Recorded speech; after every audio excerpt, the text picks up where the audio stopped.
This is the IBJ Podcast for the week of Monday, March 17th, 2025, brought to you by Taft. I'm your host, Mason King. Welcome back to the podcast, everybody. Joey Graziano was a senior vice president for the NBA with global responsibilities when he began working with Pacers Sports and Entertainment on the 2024 NBA All-Star Weekend in Indianapolis. The way he tells it, Graziano soon became convinced that the Indiana Pacers, Indiana Fever, and the city of Indianapolis on the whole presented enormous potential for growth. 6 months ago, he left the NBA and became the executive vice president of strategy and new business ventures for Pacers Sports and Entertainment. And just to refresh your memory, that's the company controlled by the Herb Simon family that owns the Pacers and the Fever. Last month, PS&E announced a deal with Hartbeat, the production company founded by comedian and actor Kevin Hart, to produce live entertainment in conjunction with key dates on the schedules of the Pacers and Fever, as well as other big events downtown. The first Hartbeat production, a music and comedy festival, will take place during WNBA All-Star Weekend in July in Indianapolis. In this week's edition of the podcast, Graziano discusses preparations for the All-Star Weekend, the deal with Hartbeat, how Caitlin Clark and the rest of the Fever can make big strides in her second season, and how PS&E views several new projects by Gainbridge Fieldhouse as part of an overall strategy. He also talks about growing up as the son of a New York City fireman who instilled the value of offering your help where it's most needed. Here's our conversation. It's my pleasure to welcome to the podcast Joey Graziano, Executive Vice President of Strategy and New Business Ventures for Pacers Sports and Entertainment. Joey, thanks for coming to the studio today. Thank you for having me. I'm really excited to get this conversation. I've enjoyed the brief time I've gotten to know you already, so I think this is going to be a lot of fun. Sounds great. So you have been with the Pacers for 6 months. 6 months, yeah. Okay. Did this position previously exist?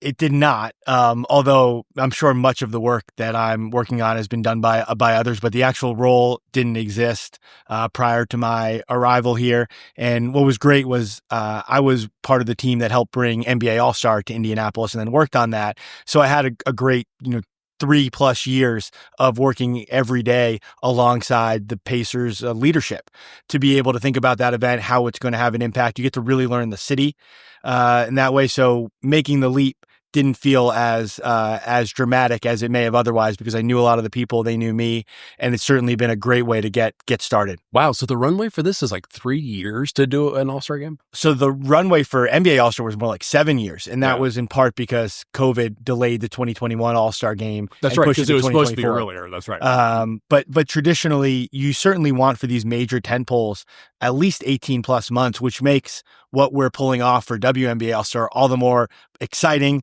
The bigger opportunity, I think something only Indy could really do would be to galvanize the volume of constituents and get everybody alongside. I've been telling people I think Indianapolis' superpower is its ability to disagree and commit. And certainly we're seeing that. Wait, did you just say disagree and commit? Disagree and commit. Yeah, that people can have difference of opinions. Mm-hmm. You can actually express those differences of opinion, but when a decision is made, people then get on board with it. I think that's a really important superpower for a city to be able to have. And so that is honestly not something that we get. The official Indianapolis narrative isn't like we can all have differences of opinion, but then we'll choose something. It's usually just, hey, we work together really great and we get things done because we're all of the same mind. Yeah. And see, and I think that undersells it for me. And certainly what I've seen is that there isn't always uniformity of opinion. That's a great thing, by the way. I'm a big believer of creative friction is necessary for excellent ideas. I think I want to be part of an environment where people have differences of opinion, where they can express those differences, where the necessity of those opinions colliding is really, really important for the right type of ideas, for innovation to emanate. but you've got to be in a position where when those differences of opinion happen, there's ultimately a decision maker. And when that decision maker makes that decision, there's enough trust built across the aisles and across the organizations to be able to say, decision was made. We're going to trust that was in the best interest of the larger goals. And we're going to all now focus on executing. And I think that's actually what the city does so well. It's not necessarily that everybody comes to the table with the exact same ideas. So you, again, have been working with Indianapolis officials, Pacers officials for at least 3 years. Yeah, you really did get to know who was who and how things generally work. So give me the elevator version of what it is that you do. Yeah. I think the opportunity that we're focused on is thinking about, we've got some incredible IP that we deliver on an everyday basis, built on for my folks. Tell us what IP is. Sorry, the intellectual property of the Pacers brand, the Fever brand, what goes on at Gainbridge Fieldhouse. Mm-hmm. There's so much trust that's been built over decades. I feel so fortunate to be in the organization built by the Simon family, that was shepherded by Rick Fuson and now Mel Raines. They've got so much trust. I'm the incredible beneficiary of working in an organization that has been built with those types of minds, the great Jim Morris and all the work he did. So there's so much trust. And I think the next opportunity now is to expand, because we have all built that trust that we now have an opportunity. And I actually think in the wake of the pandemic, when we're seeing still major American cities still really struggle to figure out exactly how to come back, and companies haven't come back in the exact same way they did before, that those trusted organizations have certainly an opportunity, but maybe even an obligation to think about how do they do more. And so when we think about what we are, we started as a basketball company. We'll always be a basketball company. We'll always be core to who we are. But as we think about our growth, we look at being a holistic entertainment provider, one of which is going to serve all of the interests of our residents across their holistic interests, which are certainly beyond just basketball, but also then the interests of our visitors. And we think we can be a really important steward of ensuring that Indianapolis remains an incredibly attractive place to visit and live and move to. Right. So what is it you do? Is there a whiteboard like up on your, pretend this is the whiteboard. Yeah. Give me like the top 4 things on your whiteboard. Sure. The old offices. What is it you say you do around here? Yes. It is. So I think first and foremost, we are identifying net new opportunities to be able to expand our ecosystem. So beyond our core business, which is selling and producing basketball games and concerts, we want to think about what other new things can we be doing and delivering into the city. Right. And so just for folks to know, Pacer Sports and Entertainment manages Gainbridge Fieldhouse. Correct. It doesn't own it, but it manages it, which means it also manages all the entertainment events. Yep. So, at times up to 200 events plus a year that are responsible happening. And certainly we view it as a community asset. And are excited to be able to deliver across interests for Indiana residents. And then we're thinking about what net new. So that's one of the first things that I'm focused on, is net new things we could bring into the city. Right. So we've already stepped off the basketball court. Correct. And now we're thinking about other things that happen at Gainbridge, and then what else happens around the city. Correct. Yeah. And I think then the second part of the strategy job is how can we find opportunities to be able to deliver our core business, sponsorship, tickets, our core media business, and do it differently. And think about where there are opportunities to be able to grow those respective businesses. And so a lot of the innovations and things we're thinking about are focused on finding where the next stages of growth are for our franchise. Okay. Anything else? No, I mean, those are certainly 2 big ones, and when I think about why this is so exciting for certainly where we sit as an organization, is we're in this stage of real rapid growth. We've got a really young, exciting Pacers team. We've certainly got a transcendent team and talent on the Indiana Fever side. And both of those are drawing new eyeballs into our market on an everyday basis. And then we are continuing to push the boundaries with the Pacers. We were just in Paris, playing game there, growing our international fan base. And then when we think about what comes next, we are as bullish on this city as anybody. And that emanates and starts with Herb Simon and the Simon family, who are just true believers in the future of Indianapolis and are tasking all of us to think big and bold about what that future is going to look like. So my understanding is they approached you, Pacer Sports and Entertainment approached you, like about what point? We started to have some conversations as I was thinking about All-Star, and you become friends with people, right? Like this starts as you're working alongside, and I was working alongside Mel Raines on an everyday basis, and they become more than just compatriots, and they become more than just colleagues. They become friends and people you learn to admire. And I have incredible admiration for Mel as a leader and as a person. And you start to have the conversations late at night when you've, just leaving the office, like, what are you thinking about? What are you doing? And I was letting her know there were some opportunities that were starting to come my way. I was very fortunate being at the NBA for the 5 prior years. Yeah. Explain what you were doing for the NBA. Yes. So I led strategy and development for all global events at the NBA. And so that included NBA All-Star games, the finals, the draft, global games around the world, the lottery, the combine, and then also worked on the WNBA as well. And part of what I spent a lot of my time was building net new businesses alongside those core events. And so we were really fortunate. We launched a number of those businesses. We had the first successful equity exit in the history of the NBA when we created a business called NBA Experiences that was operated by a company called Quint that was then sold to Liberty Media. And so that was a real change in the way the NBA thought about potential new revenue streams. We launched a business called NBA Con, which was our version of Comic-Con, built a really big music festival and music business alongside our global events. And so we had a number of these net new ventures that got very successful at the NBA. And then I also was one of the first people to build the NBA bubble, the first one there, the last person to leave. And so had built a great reputation in and among the sports entertainment landscape for somebody who could get stuff done, which I think is a real hallmark of people I admire and respect. They're able to actually get things done, not just have really good ideas. So you were getting offers from outside of the NBA? Yeah. So it certainly started outside of the NBA with a couple of really interesting offers. One was around working for the Olympics. One was in a media company. And I started to think a lot about those opportunities.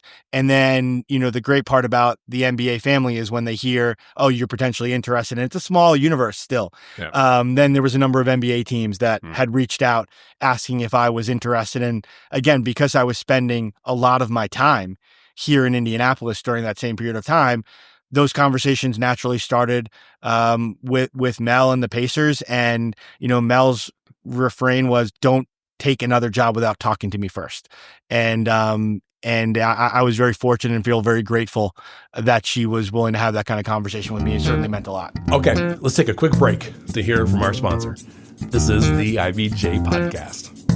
Taft, today's modern law firm. With more than 800 attorneys in 8 primary Midwest markets and the District of Columbia, we provide solutions to the business issues facing middle market and emerging companies alike. We do this through a highly collaborative and inclusive team approach.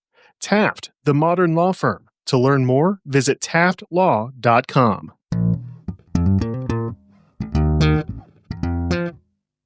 All right, we're back with this week's edition of the IBJ Podcast. In my interview with Joey Graziano, the former NBA executive, trying to maximize business opportunities for the Indiana Pacers and Fever and entertainment options for all of downtown.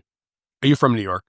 Originally, yes. What part of New York? I grew up in Queens. From New York City. I'm the son of a New York City fireman. It's the thing. There'll be nothing more I ever accomplish in life that I'll be prouder of than to say I'm a son of a New York City fireman. That certainly means a lot to me. And I've always thought I would someday love to strive to be as good a person as my father and work as hard as my mother did. That's sort of my guiding posts. And NBA is headquartered in New York City. Yeah. Obviously. Do you live in New York City? I did, but I moved back for the NBA. So I was, roughly 20 years prior in Washington, D.C. So I started my career as an attorney for Jones Day in D.C., worked at the World Bank, and then left. So as I referenced, my father was a New York City fireman. We had one rule in our house growing up, which is when your neighbor's house is on fire, do you run towards the fire? That's what my dad told us meant to be a person of substance and somebody of others. And I'm the oldest of four. I've got 3 younger siblings. That's what my dad, really taught us. And the one rule in our house was, do you follow this? Yeah. So my dad was a fireman in 9/11. And there had been a family in Washington, D.C. that became really instrumental. I was a senior in high school. They became really instrumental to myself and my family. They're the reason I ended up getting to go to college at Davidson and then Georgetown. I played baseball there. I was not thinking that broadly. I'm the first Graziano to ever go to college. My mom worked nights as a nurse. My dad was a fireman, as I referenced. And so my worldview wasn't very big. Yeah. And there's a family who heard about my dad's story, and my dad was a fireman in Engine 22, Ladder 13, and the fireman who passed in that fire was my dad's alive. He's the last person to leave any twin tower alive. He carried somebody down from the 24th floor, and I went to almost 40 fireman funerals in the weeks after. And so this family heard about my family story, and they invited me, thinking a 17-year-old could probably use a break from some of the heaviness of this. And they invited me to come up and live with them. And they were, it was a partner at Williams & Connolly, which is one of the greatest law firms in the country. And their kids went to St. Albans, which is one of the best schools in the country. And all of a sudden, everything I was seeing was bigger and different. And next thing you know, opportunities, because I was a good student, I worked really hard, and I wanted to be, great. These opportunities to have a bigger, platform started to become available. And so fast forward a number of years, when I'm at Jones Day, the son of that family asked me to go grab coffee with him one afternoon. I thought we were just getting coffee, catching up. And he said that his company, which he had started, was going through a bet the company litigation. Their CEO was going to be sued for fraud, and the company was going to be across the Washington Post on the front page. And he needed me to leave and become their general counsel and help shepherd them through this bet the company litigation. I sort of listened to what my father had taught me, walked up to the managing partner's office that afternoon, gave my 2 weeks notice, and I went from the custom suits and the assistant and the great office to 2 weeks later, I'm working above a Jimmy John's, and we're taking employee number 50 down to employee number 1 and having to rebuild a company. But it got me into the sports and entertainment business, which I wasn't planning on being other. It was a youth sports and entertainment company. And when I left, we had over 1,000 employees in 17 states and multiple countries. It was a wild success story. We won that bet the company litigation, but it really, to me, emanates from that story, that in lesson that my father taught me, and living my life under those very simple metrics. Okay. Just I want to make sure I got this right. Your dad's still with us. My dad is still with us. Yeah. All right. God bless him. So you are a high level executive with the NBA, arguably the highest profile sports league in North America. You were living in New York. You're living in Manhattan, or I lived in Hoboken, right outside the city. Okay, yeah. Good enough. You're getting offers from the Olympics.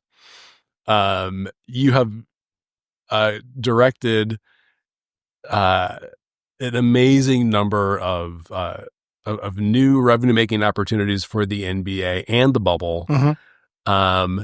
And you think, the place I want to go is Indianapolis, Indiana. It doesn't quite make sense. Guide me through the decision-making process. Did you feel like there was a ceiling at the NBA? No, and the great part, and there's somebody who now taken a part of my job, and when the first thing I told that person is when we connected was the amount of ideas I had and that my team was focused on that we didn't yet accomplish was way longer than the great things we did. So there was no shortage of runway. The NBA is an incredible global brand. Prior to joining the Pacers, I spent the prior 6 weeks in Paris for the Olympics. I was helping and serving on the commercial side for Team USA, on the men's and women's side. So there's no shortage of incredible opportunities and growth that I believed our group could deliver. We had already broken all sorts of records on where the department was when I got there compared to where we left. But I thought the best days were certainly ahead. Yeah. What it really came down to me was a couple things. One, Mel Raines. You find a leader you really, and truly believe in. And I want to be part of her story and success as the CEO of Pacer Sports and Entertainment. I believe, every day she's only getting better. And it's really meaningful for me to be able to serve under somebody that I admire at the level to which I admire Mel. The other part, candidly, is this city and where I think this city is, which is an incredible place. It's an incredible place to live. It's the best major event hosting city in the country, in my opinion. But I also think this city's best days are far in its future. I'm so bullish. Like if it was a stock, I would go all in on Indy. And I'm a big believer. It doesn't mean there's not a lot of work that's going to be needed to be done, but I'm a big believer in what this city can become.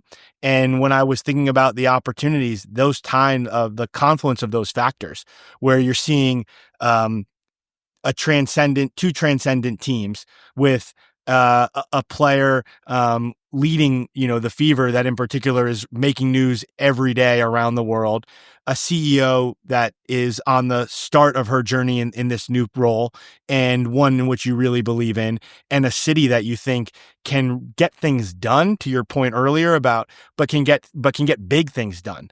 That is possible. I don't think those kind of opportunities happen very often. So your reaction to, I can't believe you came to Indy, is not one I haven't heard before. But I think when I explain it, people look back and be like, you're kind of right. Like this was a huge opportunity. And, I believe this opportunity is going to deliver way more to me than I'm going to deliver to it. This is just for me, and I guess whoever's listening. When a company creates a position for you, how do you determine how much you should be paid? It's a great question. I've always thought about salary in the my ability to be able to be a return on investment. I view it like a company acquisition. And so I've always, at the end of each year in any job I've ever worked, wanted to go into my boss's office and walk them through the amount of dollars I saved or the dollars I generated or that we generated because of the work. And so I always look at it as, this would not have happened but for my efforts, and those efforts actually led to blank. And I always teach, some of the younger people who work for me to treat their time like that. You want to 10x your salary. And that's the way in which you want to think about the value that you deliver into the organization, such that I want every year the organizations I work for to say, I'm getting an incredible deal on him. And so when I think about salaries and compensations, I look at it from that lens. How can I make sure that the ownership group of Pacer Sports and Entertainment and Mel are looking at me and saying, man, we got him on a steal. That's certainly the way in which I'm thinking about it. Are you an office of one, or do you have a team of folks? So I have I inherited the data and analytics team that the Pacer Sports and Entertainment had, which I think was a really important piece of why I was interested in the job. I view in whatever can be measured can be managed. I'm a big believer in making, data-driven decisions and using data to be able to grow the business. It's also in one of the new ventures we're thinking a lot about is, how do you leverage and monetize data, in particular for a city like Indianapolis, which has some geographical limitations. The focus in our business of how we can acquire a lead from Paris or from Africa or from California, in not as easy, but in many of the same ways we can acquire a lead right here from Indianapolis. But being able to have a true national and hopefully international database opens us up to a whole different group of potential partners and groups that would want to work with us, because we can be talking and leveraging our platform around the world. And so data is actually a place where I'm hyper-focused, because it helps you expand beyond your market.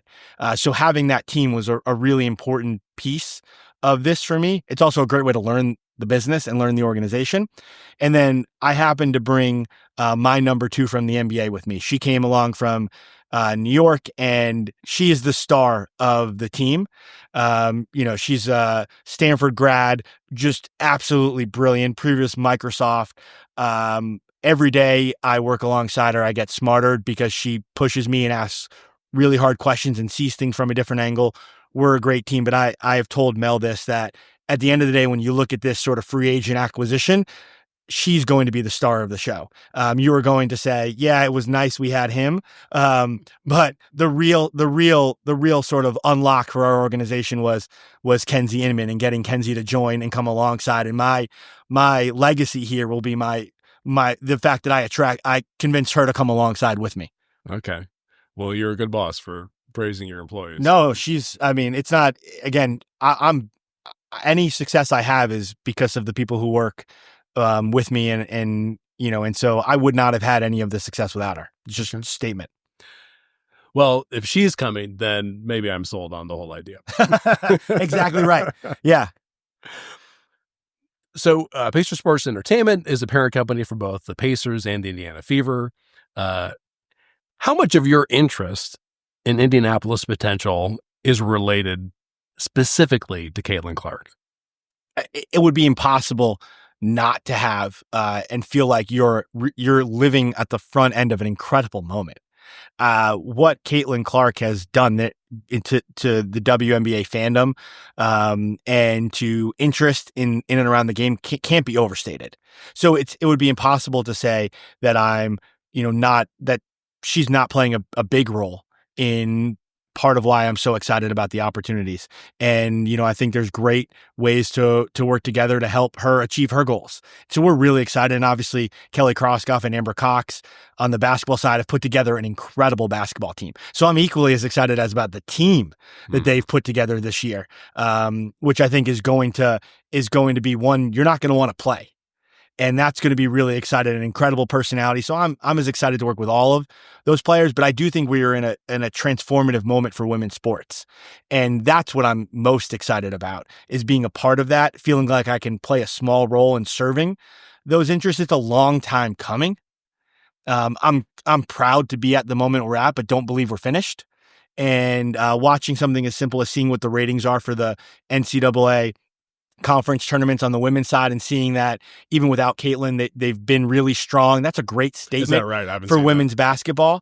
And certainly seeing some of the other women's sports leagues that continue to grow, the NWSL, I think we're in a really exciting place. And I view Indianapolis can have a major role in the future of women's sports. And, we've got a goal of thinking about us and how can we think about us. It started with the Sports Corp around being the epicenter of women's sports. And that's one. This is the Indiana Sports Corp. Yeah. That's, how could you not be excited and fired up to be a part of that challenge and mission to go take that on? Because that's a kind of mission that even if you fail, but you get close, you've changed, history. So I'm so excited about taking on those kind of really hard challenges.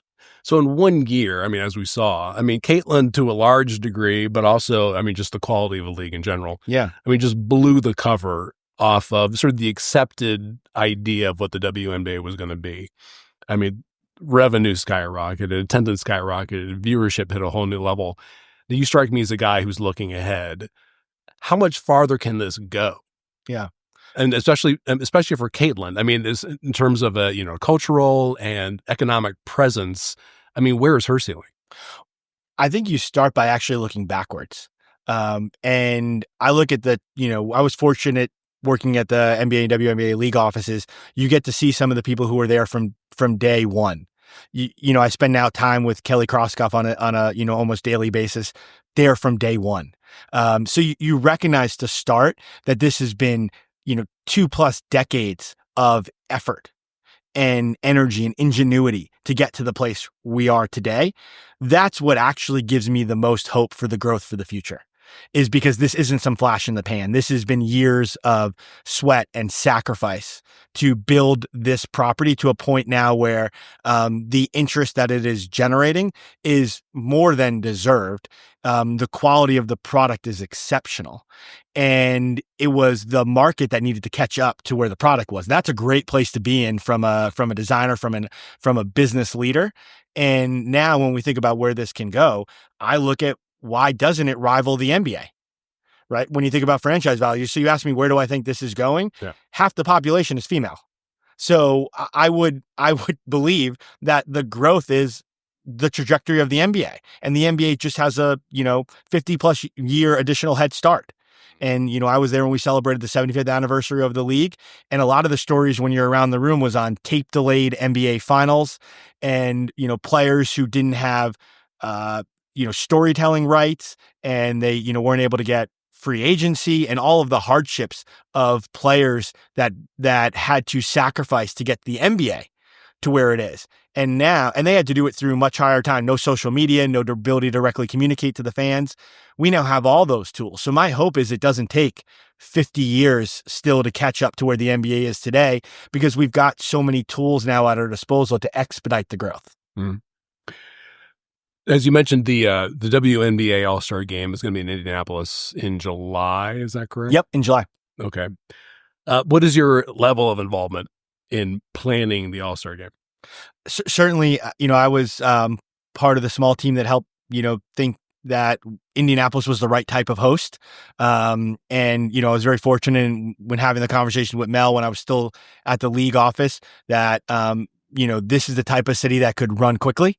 And again, I think it's showcasing its strength. Yeah. Because I'm sorry, let me back up real quick because I'm a little fuzzy on this. But so I believe it was last September that the WNBA announced that the All-Star Game would be in Indianapolis.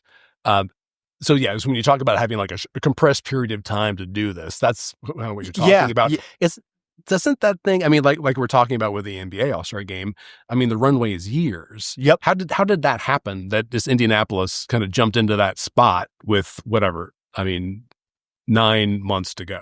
Yeah, there were some conversations that had fallen through for various reasons with other cities, in particular around construction that was happening and things that were going to make those cities not tenable, that offered the opportunity for Indianapolis to step in. And certainly this was a place that had just done an incredible job showcasing the city to the world via the platform at an NBA All-Star. And obviously, we've got a team that everybody's interested in on the WNBA side. And so the combination of those factors asked the team and the city to take on a burden, a bigger burden than you would if you had years to plan. And I don't think there's a lot of cities on earth that would have raised their hand in such a moment to say, we've got this. And I think, again, it's a testament to Mel's leadership in particular, who had run major events across politics and the Super Bowl and NBA All-Star, from the team side, that Mel felt very confident that this could be done well. And then it's a statement to the way in which the city does show up. And again, that superpower I reference, which is there are a lot of voices at the table, but everyone's going to walk out and say, we're going to do this because it's the best thing for the city and for the state. And, hosting this event is that. This will be the largest WNBA All-Star in its history. And that will be by multiple factors. And how so? Well, in terms of the number of people who are going to come into the city, the interest that we are seeing from around the world and around the country, from the media platform, who will watch. This will be the largest audience. We will also have, the biggest total economic impact and earned media value that a WNBA All-Stars have ever had. And we are adding more ticketing opportunities, which is why the Hartbeat partnership got announced during the time it did, and why we expedited one of the ways in which we're going to bring together that partnership during WNBA All-Stars. We wanted to make sure fans had as many opportunities as possible, recognizing we had 190,000 ticketed opportunities during NBA All-Star, and we filled every one of them. We broke record after record after record. And so we expect to do the same different events that were either at Gainbridge or at Lucas Oil or at the convention center, or for other things that are happening in and around the city. And so we want to make sure that our W fans, and there's only 5% of our Fever fans from last year attended a Pacers game. So this is a new fan base. The Fever are bringing a new generation of basketball fans down to Gainbridge. And what they want is they want their All-Star. This is their opportunity to express their fandom and to show what does it mean to be a Fever fan to the world. And we want to give them that platform. And there's no bigger platform on the W side than hosting WNBA All-Star. So to enable all of these things that will be the biggest in WNBA history, you have your hands on all of them? We've got a great team. I mean, I'm not working on every single one of them. We've got a team working on all the community aspects. We have a team that interacts with the WNBA on a daily basis. There's a team that is focused on, the marketing and the communication that goes out. There's a team that's thinking about all of dressing downtown and how are we going to make sure. There's the airport team. The amount of people, and that again is what's so special about Indianapolis, is the people who have raised their hand to say, I'm going to give up my time and my energy and my resources to help make this amazing, is hundreds of people.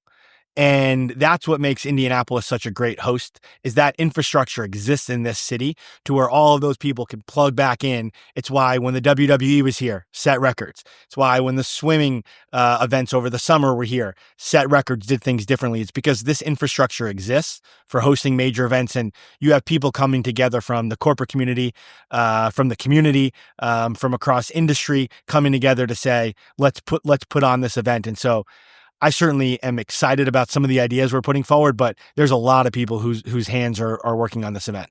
Okay. I want to expand the focus a little bit outside of Gainbridge, about 3 blocks in every direction. So we have the practice facility for the Fever. Mm-hmm. And is there a better way to refer to that? I mean, it's not just a practice facility. Yeah. We're hoping, again, to use it as a statement piece to be the, to start of this conversation around the epicenter of women's sports. You need to have one of the best training facilities for female athletes. And so it's a performance center. Yeah. And we're also talking about on the first floor of that performance center, having the opportunity to have some space where, team store, other opportunities where fans are going to be able to interact. Mm-hmm. And so it's not just a closed off, 2 gyms and some locker rooms for our players. Certainly, we believe we are going to provide our athletes with the best tools necessary on earth to be peak performers. And there's a lot of different issues and challenges for female athletes and for male athletes. And so they need their own spaces that address those challenges and put them in a position to be incredible athletes. You think something as simple as like, why do female athletes tear their ACL more often than their male counterparts? And there's research that's needed. There's different training tools and equipment that's needed to be able to serve our athletes. And we want to make sure we're on the cutting edge of delivering those. And so I think this performance center is going to be, I've been using the word beacon on a hill. It's going to be the performance center that we expect the rest of the world is going to have to catch up to. Okay. So that is going to be in the former site of Marion County Jail 1, which is currently being demolished. I believe Maryland and Delaware. Catacorner to that is a Pacers. It was Commission Row, which is developed by Herb Simon, which is the restaurant and event center, which then goes to Bicentennial Unity Plaza, which then goes to Gainbridge Fieldhouse, and then you go across Pennsylvania Street, and you have the project the Simon family is working on that would have upscale hotel, and 4,000 seat music venue. So strategically, are you one of the people that is thinking about how do we make all of these things work together? Yes. And there's a team of, alongside me that's working on this, but yes, we're thinking everything from, how do you brand it? How do you take care of fans in each of those respective places such that we can, acknowledge and reward fans for their viewership or engagement in any one of them in the same way we know how to do that when they come to a basketball game. We want to be able to know our fans at an intimate level, whether they're just coming to stay a night at the hotel or they're just going to grab a birthday dinner at the restaurant. I think that's the exciting part of some of the work that we're working on. And again, when we think about our growing convention and visitors business and why that's so important to the city, to be only a couple blocks from the convention center and then to have all these new hotels pop up on Georgia Street, and then the Hendricks commercial development that we're certainly excited about, where that's going to be, our vision is that we can be an incredible entertainment provider. Right. And that's for all of those people. With Hendricks, you're talking about the redevelopment of Circle Center Mall. Yeah. Yeah. Right. Okay. So we're both, it leads us to believe, we can serve a really important purpose, and ours is entertainment. That's what we serve. So you're even thinking then beyond what would be Meridian. I'm thinking about it geographically, but it's not just about, here are the things that the Pacers and the Simons have. You're thinking about, let's go to the convention center. How can we make an impact there? How can we make an impact just on downtown as a tourism destination? Yeah. And I mean, that was the point of the announcement of the Hartbeat deal and why I kept saying I think it's a city deal as much as it is a Pacer Sports and Entertainment deal, is that this is not about solely filling more nights at Gainbridge Fieldhouse with concerts and music festivals. The first event that we're talking about doing is going to be at White River.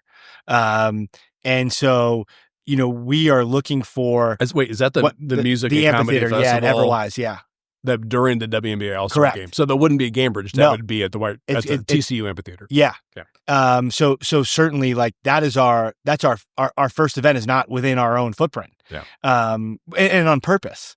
And the desire of those types of, as an example, a partnership it's about adding more entertainment options into the city. We're seeing a need with all of these visitors and all of the residents and, the donut counties, why they're so great to live in.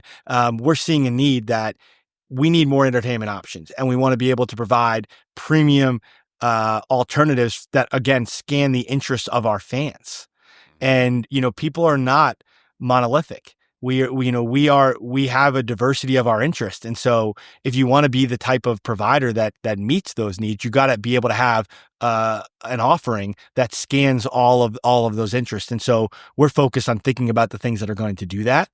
And Hartbeat is as much about filling venues around the city as it is about filling Gainbridge Fieldhouse. Yeah. And again, give us kind of the elevator pitch for the deal with Hartbeat. What is that supposed to be kind of globally? So Hartbeat is now the culture curator of the Indiana Pacers and the Indiana Fever.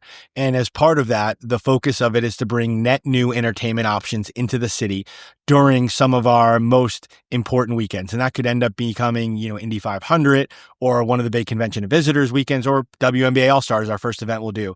And we're thinking about it across a couple different verticals. One is net new comedy shows and experiences. Two is music festivals.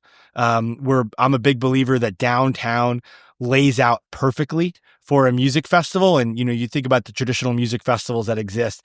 Often they take you out of the city a couple hours and you're sleeping on a tent, and all of a sudden bad weather comes and it's miserable or fun, depending on your perspective.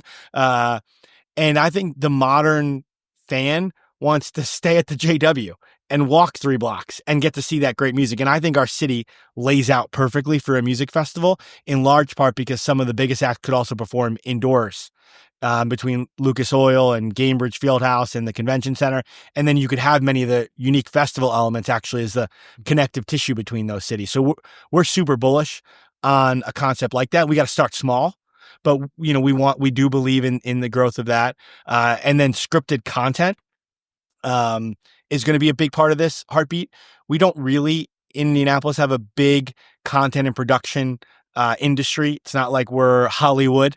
And so I think it can bring net new opportunities and jobs and storytelling into this city. So we're excited to tell the story cities. We're excited to tell the stories of the incredible artists and performers that do call Indiana and Indianapolis home. And so we think this is going to provide more opportunities for them to showcase their skills, to be able to tell their stories to larger audiences. And then also think about merchandise. We do an incredible job on the retail side. The Indiana Fever are the #1 per cap team in the NBA or WNBA. Incredible stat. What does that mean per cap? So that means we are selling at an event per person who's in the building more merchandise than any other team in the NBA or WNBA. And that's for the Fever, for the Indiana Fever. Right. And the Pacers are number 7 in the NBA. So the Pacers are an incredible, like our fans over index on wanting to rock the gear. It's amazing. And our retail team's incredible. They do a really great job of bringing bespoke collaborations, but Hartbeat is going to be able to offer us some new collaborations alongside their brand so that we could bring really one-of-one merchandise. I always believe you're sitting here looking at me across and you're asking me about my jacket, right? And I'm proud because I designed this, and there's not anybody walking around the street who's wearing this jacket. And I really think people view retail as a statement of their identity, and they want to be able to wear things that show to the world who they are and the values that they have. And so I view the ability to be able to deliver these high heat collaborative merchandise to be a really exciting opportunity. When you get to work with a company like Hartbeat, they bring together talent forward that can collaborate on this retail alongside, our team. Wow. Okay. So the deal is between PS&E and Hartbeat. Correct. But it sounds like, you're extending way beyond the boundaries, like we said, of Gainbridge Fieldhouse. Yeah. To an area where, this is a terrible cliche, but where rising tide lifts all ships. But PS&E is going to pay for it. You're not going to pick up any funders, any investors anywhere else. The city's not going to kick in money for stuff. It's just PS&E. Correct.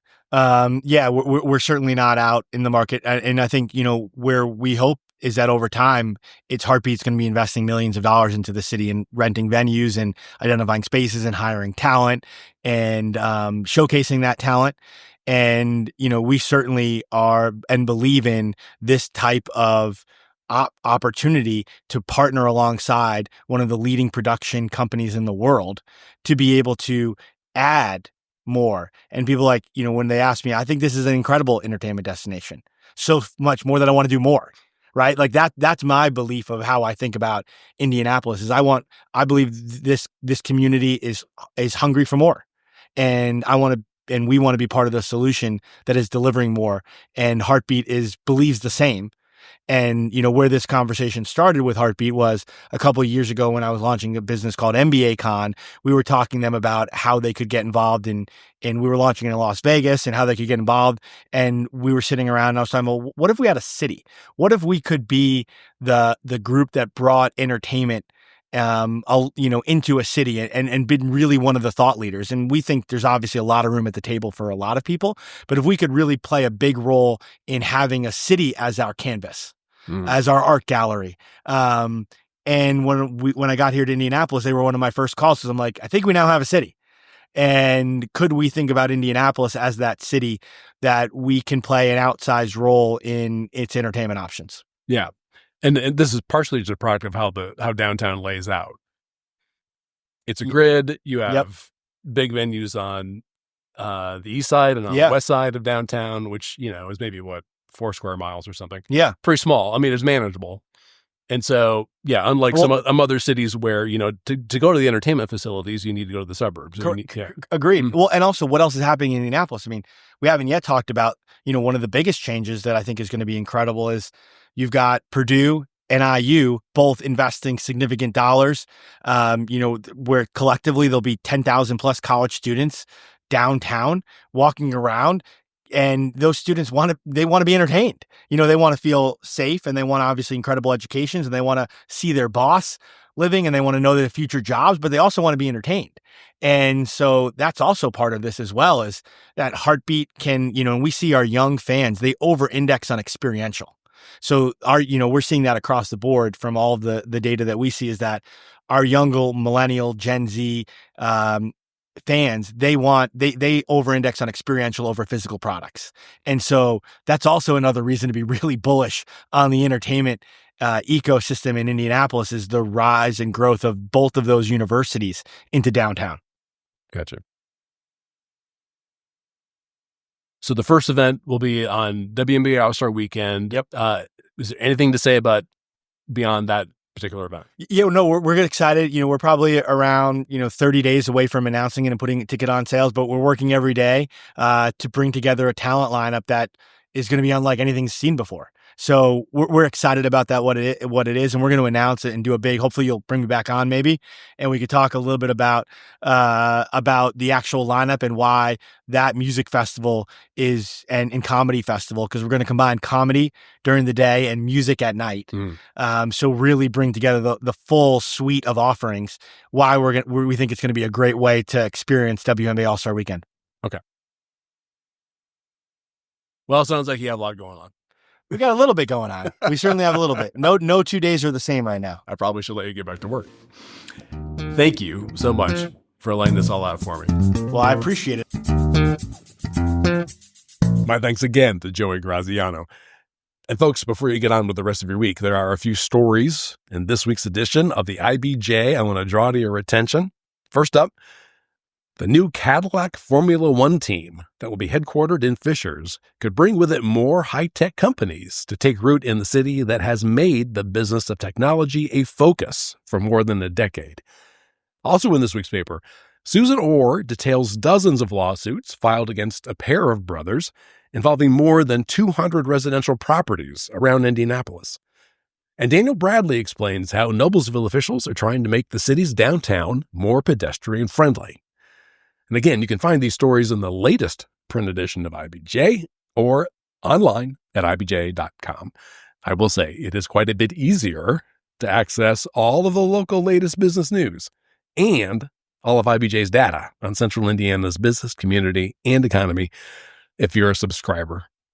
We're running a promotion right now that gives you complete access for $1 per week for 3 months, just to get a sense of how valuable and original our content is. Just go to IBJ.com and click on the subscribe button. And thanks again for making time this week for the IBJ Podcast. I'm Mason King. Hang in there, everybody. We'll be back again next week.